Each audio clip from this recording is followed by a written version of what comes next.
here at the... It's not showing anything. Oh. Yeah, it is. I'll back up. Here we go. I got it. You know, you don't just take a shot of it. This is the town hall in Berlin, New York. We're just entering, and we see this town hall. We're going to kind of get some pictures of the old town here. So,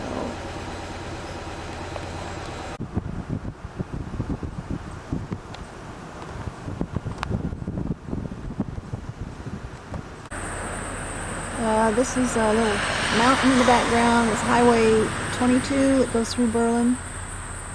Just wanted to give you an idea. It's a beautiful day. That mountain is in right on the Massachusetts-New York line. Yeah.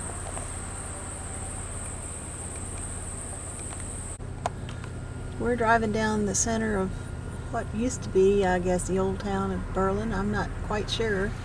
Or maybe it's the outskirts. Here we are closer to the town hall again. It says it's built in 1907. So this is really later. Just some of the old architecture in here. And they're painting this building here.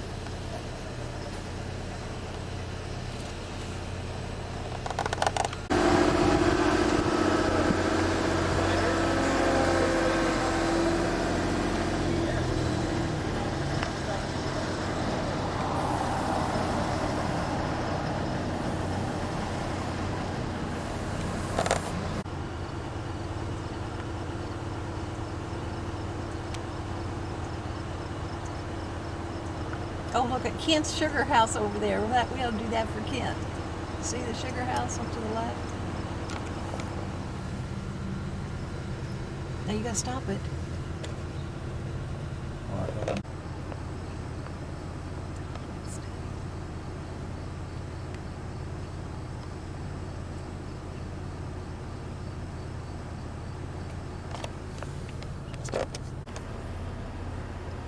This is the First Baptist Church in Berlin.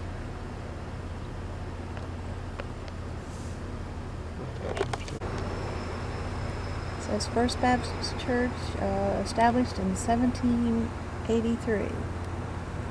And I believe this is where the Streeters and the Grays went to church.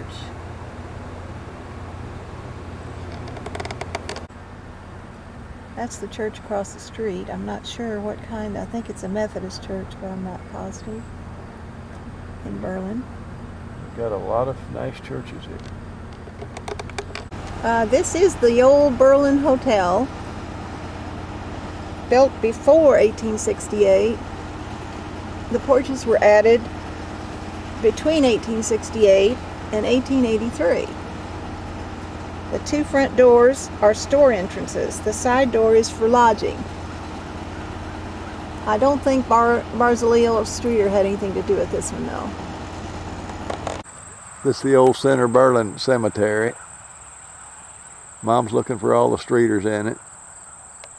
It's a beautiful spot. I'll pan around here.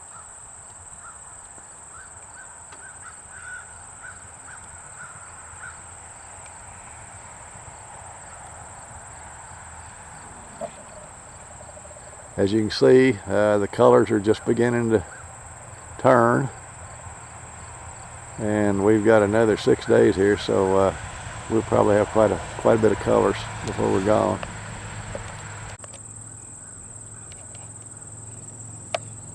There's Mom up there taking some pictures. She must have found some of her ancestors that she's looking for. I'll get on up there a little closer. Here's the mountains. We got mountains to the east and we got mountains to the west, as you can see. Beautiful setting.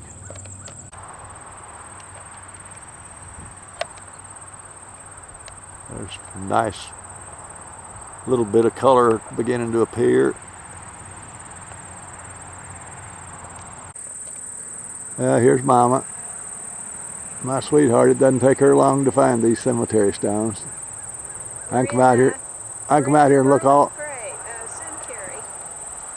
trying to find Daniel Gray and Barzaleo, Streeter. I can come out here and look all day and I can't find anything, but she can come out here in 5 minutes and she's found all of them. So she's got an eye for stuff like that. Here's another view looking down the hill. This is a truly gorgeous setting in here. By the way, it's Thursday, September the 20th. September, I have to stop and think. September 20th, yeah. And it's just about noon. 20 to 1 as a matter of fact. But just getting some of the view here. Now you got the old cemetery, yeah, this is the old cemetery we're in, of course. Trying to find the ancestors. But I'm looking now over across and right in the same cemetery, but to the left, my left here, we've got the new cemetery. So I guess people are still dying around here. There's still enough of them to fill a new cemetery. And that's it over there. I like to come to the old cemeteries with your mama. I'm talking to you boys now. I see so many stories when I come to a cemetery. Here's one, for instance. A Perry Hull, born 1861, died in 1936. So he was approaching 80 years old when he died. His wife, born in 1869, died in 1891, which means he probably married her in his late 20s when she was maybe in her teens, and she died just a few years later. And either he decided that he wanted to be buried by the wife of his youth, or maybe he never remarried. So I like these kind of stories. You wonder what happened. Did he ever get remarried after this young wife died at age 22, or did he maybe marry another woman but wanted to be buried next to his sweetheart of his youth? Always interesting stories in a cemetery. There, another view a little further up the hill.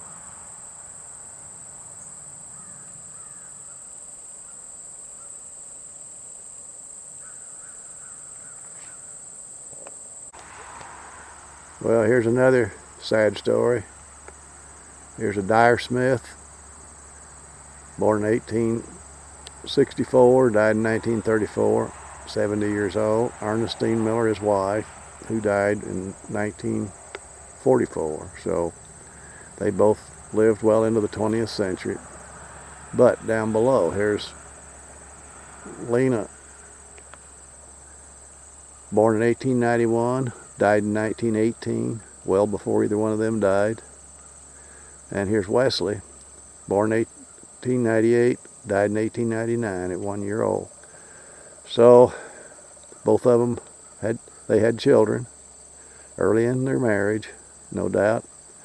And then those children both died. One at age 27, probably of influenza, 1918. That's when they had the big epidemic.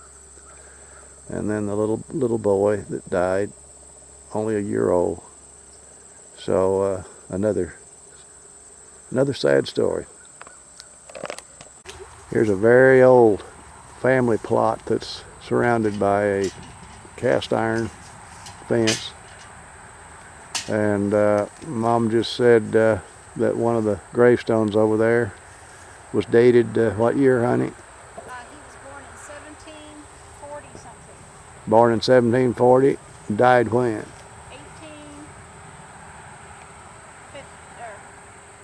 1830s. I'll have to go look. She can't remember, but anyway, this is an old one. It's got thistles growing up all around it. Been there a long time.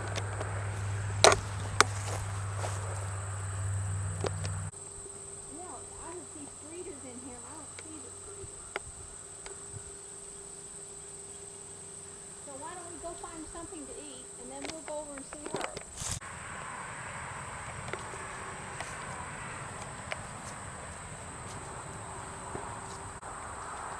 Beauty of this place is just absolutely superb.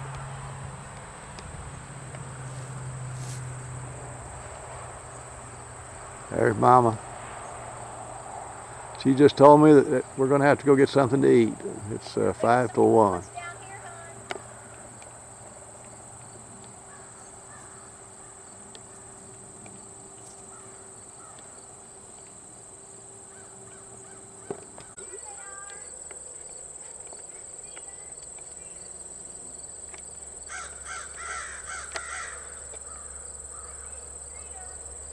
There's a crow. There's plenty of crows around here, cawing and cawing.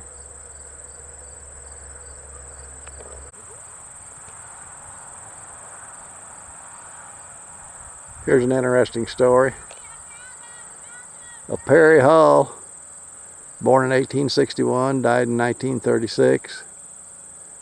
So he was in his mid-70s when he died. His wife Josie, born April 19, 1869, 8 years after he was born, died when she was 22 in 1891. So I like to go to the cemeteries with your mama, and I'm talking to you boys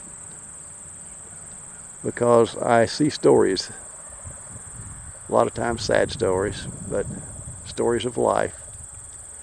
And the story I see here is, what did Mr. Hull do when his young wife of age 22 died after they'd only been married a short time?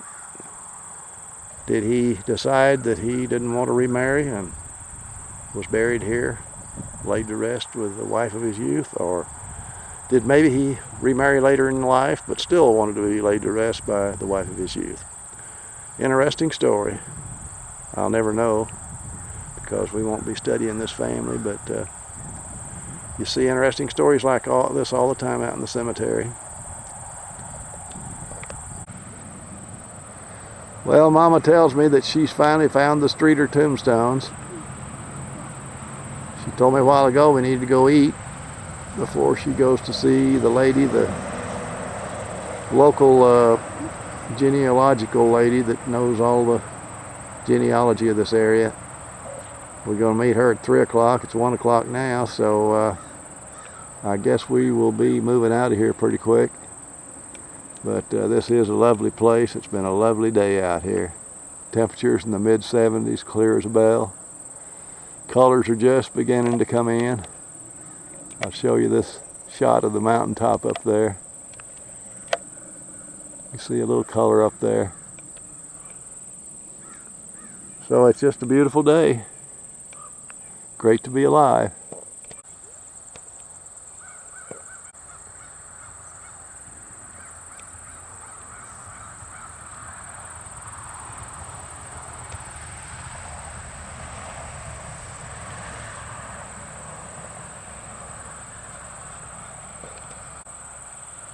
Well, here's the family that your mama's looking for. There's 3 stones here. Mary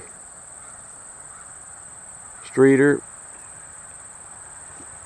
Jonathan and Mercy Rhodes, Samuel S. Streeter, B&O Streeter, and Rhoda Streeter, daughter of Daniel Isabella Dennison. All these died a long time ago. Died 1884, 1900, died 1849. So we've got some old stones here.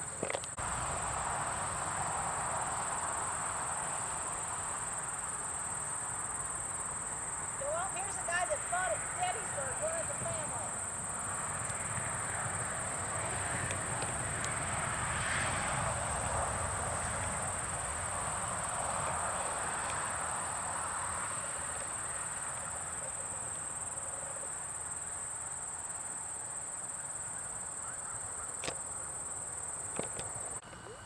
Okay. Finally, we found old Daniel Gray, our ancestor who fought in the Revolutionary War. Thank you, Daniel. Daniel Gray. One of his sons, Skylar, married my great-great-grandmother, Amanda Streeter. So that's why we have Streeters and Grays that come out of Berlin, New York. So this is a great-great-great-great-grandfather, guys. 1830. Of all of you. And he was in the state legislature. In the state legislature. He fought, he was with Benedict Arnold on the ill-fated Quebec invasion of Canada in 1775. He was captured, tortured by the Indians,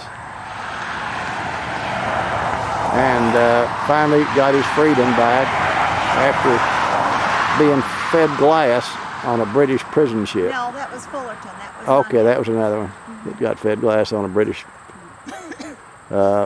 prisoner ship. So anyway, here's your one of your ancestors that fought in the Revolutionary War. I'll get a good one of this. All right, here's his wife. Well, that's Sarah, and there's another one, Naomi. And that was his first wife. She died. And then Naomi is back here behind. And so that... I'm related to the Naomi one. This is the first wife. Your mama's related to the Naomi one. The first wife was not her ancestor, or you guys' ancestor. Well, I think we're getting ready to go eat something. Yeah. Your mama's got a date with a lady here that's the town historian. She's going to take us around, and we're getting awful hungry, so we're going to go eat something before we meet her at 3 p.m. Okay, here's Barzaleel's house. He died in 1876, so this house is probably 200 or more years old, because he had bought this in his younger days. We just talked to a young lady that's coming home from school, about a 16-year-old girl that was getting ready to go in, and they have just bought the place a while ago, and they're going to restore it. So we're going to send her family pictures of the house. She said they were really interested in having pictures of it when it was many years ago. So we're going to send them pictures of it, and hopefully it'll be helpful to them in restoring this house. You can see it's a very large house. And she said it had been converted into 3 apartments. And they are going to try to restore it to its future elegance.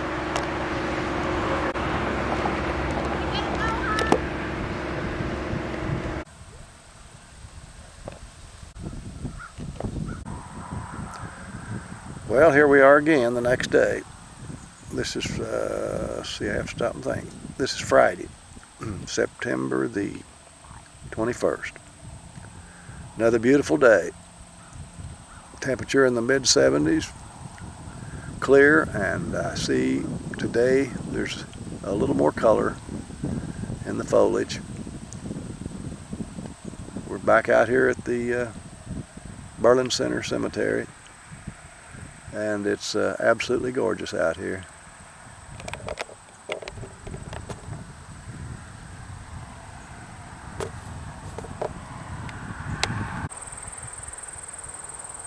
Well, here's some of the colors.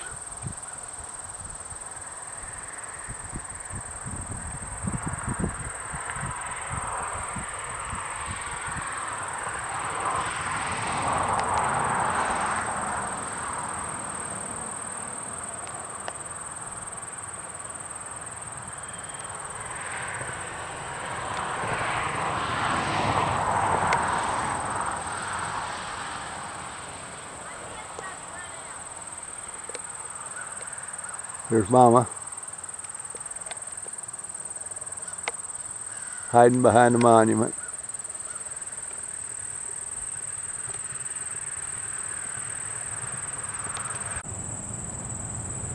Now here's a beautiful view of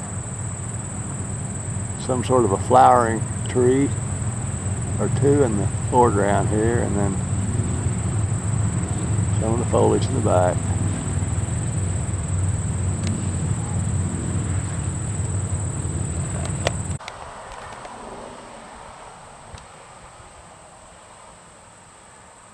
Another shot of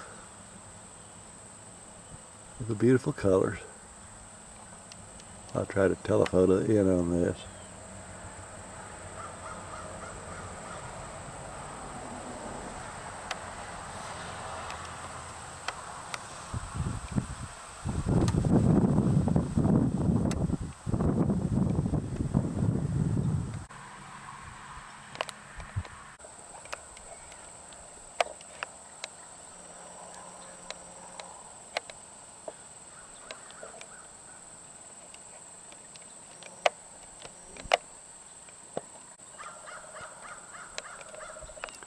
Well, there's Mama.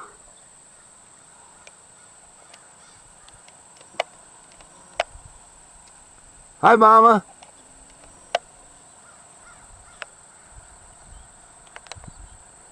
She's looked at about 1,000 stones today, wrote down information on them.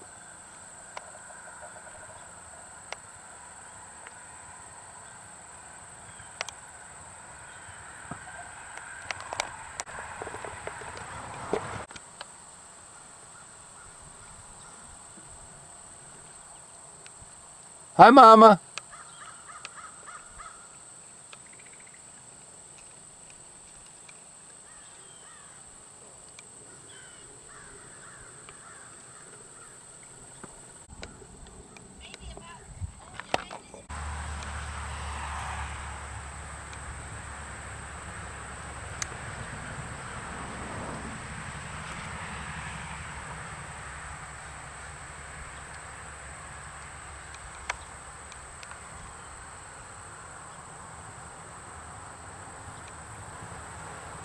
Look this way, honey.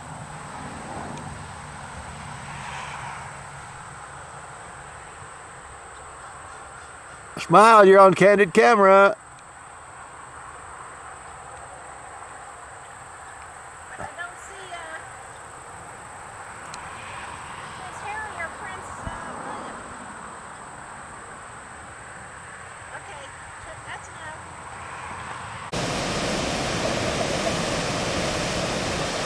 Okay, we're at lot number 12 on the Erie Canal. Really, it's the Mohawk River. Close to Fonda And Amsterdam. yeah, close to Fonda and Amsterdam, New York. This guy just came in. I think he's from Florida. He's coming back down the river. So he just entered the lock, and they'll be closing the other end. Well, they've already closed it. And then they'll be opening this end to let the water down so he can go on down the Mohawk.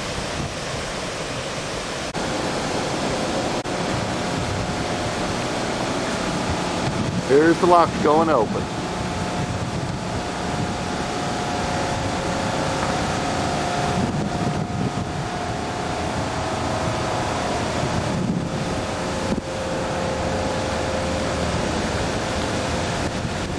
Now here comes the boat.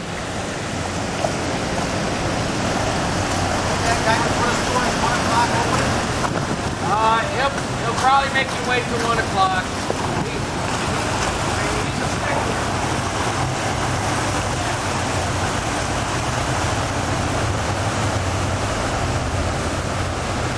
There he goes.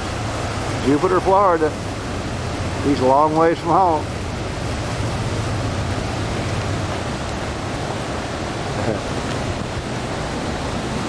Very interesting. We're going to go over now to... Hey, here comes... See you later. Good luck. Here comes the fishing boat to it.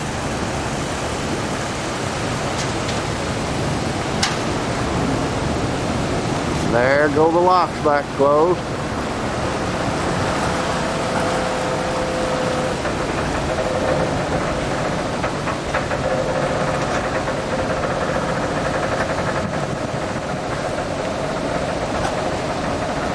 There's the boats.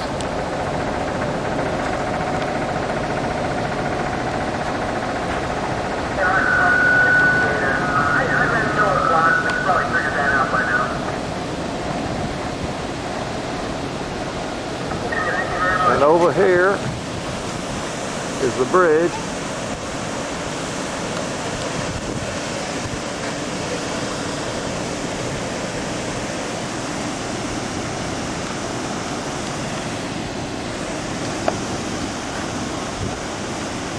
For some reason